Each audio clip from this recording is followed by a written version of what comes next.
All right, this is a short video on how to use the text tool in Photopea.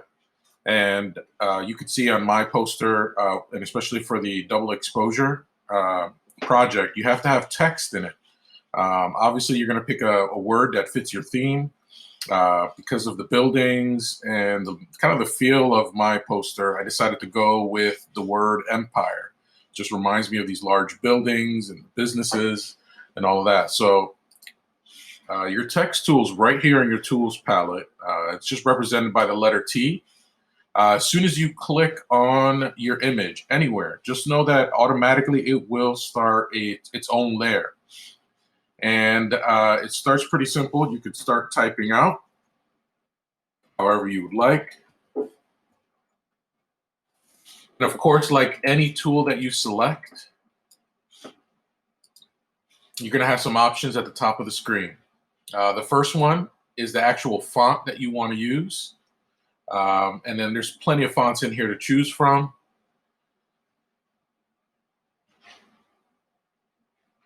Alphabetical order. What's nice about Photopea is that it actually shows you what the font will look like. It actually shows you a preview, right? And so you pick the font you want. Once again, when you have the text tool, you want to make sure your letters are selected as you make the changes. It also gives you an option, if there is for that font, the style of that font. So some fonts will have multiple styles, a bold, italic, things like that. And then obviously the font size. And I think of what I've noticed, right now the slider will go up to 150, but you can actually go bigger than that. You can go as big as you would like. I don't know what the limits are, but I know you can go beyond what the slider is. So I'm going to stick with 200. And then obviously you could change the color of the font. So let's say I'm going to go with a white, just so the letters will stand out for now. But, obviously we'll play with that and change that.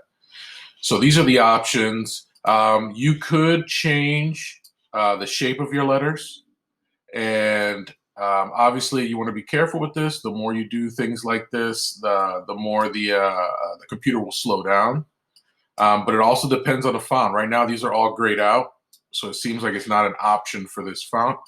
And this is just the way you want them to look. And you just stay with the standard sharp. Because this is not part of a paragraph or a body of text, you really don't have to worry about alignment unless you have multiple bodies of text. And so this is basically, and the one thing that you should know over here as you look in your layers, as long as you see this letter T as the thumbnail, that means this is text, and you can edit it as much as you'd like. You could go back, and you'll see this line that's under your text, and you could put spaces in there if you like. You can put more fonts if you'd like. It's pretty much up to you. Now, the other thing you should know is that once you have a text layer, you can use any of the blend modes you'd like, right? And then depending on which one you choose, you have several blend modes you could still use. The only thing that will change is if you decide to rasterize this, which would make it an image and no longer a text, which is vector-based. But you could also change the opacity of the text. So there's several things you could do. And I just would ask you guys to play with this. And obviously you could change the size another way. So one way is to actually change it with the font, and the other way is to change it as an image.